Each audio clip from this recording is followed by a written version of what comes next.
அண்மைச் செய்தி. முதலில் மத்திய அரசு கீழடியில் ஒன்றுமே இல்லை என்றார்கள். அடுத்து ஆய்வதிகாரியை இடம் மாற்றினார்கள் என்று தங்கம் தென்னரசு குற்றம் சாட்டியிருக்கிறார். சமர்ப்பித்த அறிக்கையை 2 ஆண்டுகள் கிடப்பில் போட்டார்கள் எனவும், இப்போது வந்து ஆதாரம் போதவில்லை என்கிறார்கள் எனவும் தங்கம் தென்னரசு அறிவிப்பு வெளியிட்டிருக்கிறார். அறிவியல் பூர்வ முடிவுகள் வந்த பிறகே கீழடி ஆய்வு முடிவுகளை மத்திய அரசு அங்கீகரிக்கும் என்ற மத்திய அமைச்சர் கஜேந்திர சிங் செகாவத்தின் கருத்துக்கு அமைச்சர் தங்கம் தென்னரசு பதிலளித்திருக்கிறார். இதுகுறித்தான முழு விவரங்களை வழங்கவிருக்கிறார் செய்தியாளர் ராஜகுமரன். ராஜகுமரன், விவரங்களை வழங்கலாம். தமிழகத்திற்கு வருகை தந்திருக்கக்கூடிய மத்திய அமைச்சர் கஜேந்திர சிங் ஷெகாவத் இன்று செய்தியாளர் சந்திப்பில் கீழடியினுடைய தொன்மையை அறிவியல் பூர்வமாக நிரூபிக்கக்கூடிய ஆதாரங்கள் இதுவரை வெளியிடப்படவில்லை என்ற கருத்தை சொல்லியிருந்தார்.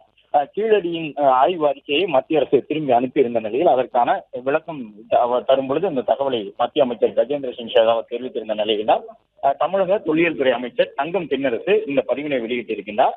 அதன்படி முதலில் மத்திய அரசில் இருக்கக்கூடியவர்கள் கீழடியில் ஒன்றுமே இல்லை என்றார்கள். அடுத்தது அந்த ஆய்வு அதிகாரியை இடமாற்றினார்கள்.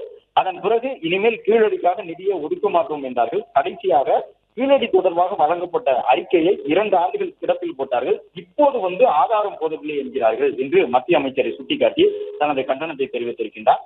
ஒவ்வொரு முறையும் தமிழர்களின் வரலாற்றை நிராகரிப்பது பொதுவாக இருக்கின்றது. கண்டுபிடிக்கும் காரணங்கள் தான் அவர்களிடம் வேறாக இருக்கின்றது என்று குறிப்பிட்டிருக்கக்கூடிய அமைச்சர் தங்கம் தென்னரசு 5350 ஆண்டுகள் பழமையானவர்கள், தொழில்நுட்பம் கொண்டவர்கள், மூத்த நாகரிகம் படைத்த முதுமக்கள் என்றெல்லாம் உலக அறிவியல் ஆய்வுகள் தமிழர்களை ஒப்புக்கொண்டாலும் ஒரே நாட்டில் இருக்கக்கூடிய மத்திய அரசு ஒப்புக்கொள்வதில் ஏன் இத்தனை தயக்கம் என்று கேள்வி எழுப்பியிருக்கின்றார்.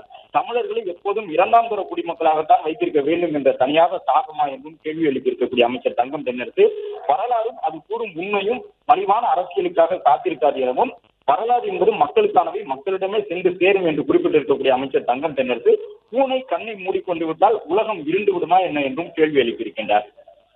பிளே ஸ்டோர் மற்றும் ஆப் ஸ்டோரில் இருந்து பாலிமர் செயலியை QR கோடு மூலம் பதிவிறக்கம் செய்யுங்கள். செய்திகளை உடனுக்குடன் பெறுங்கள்.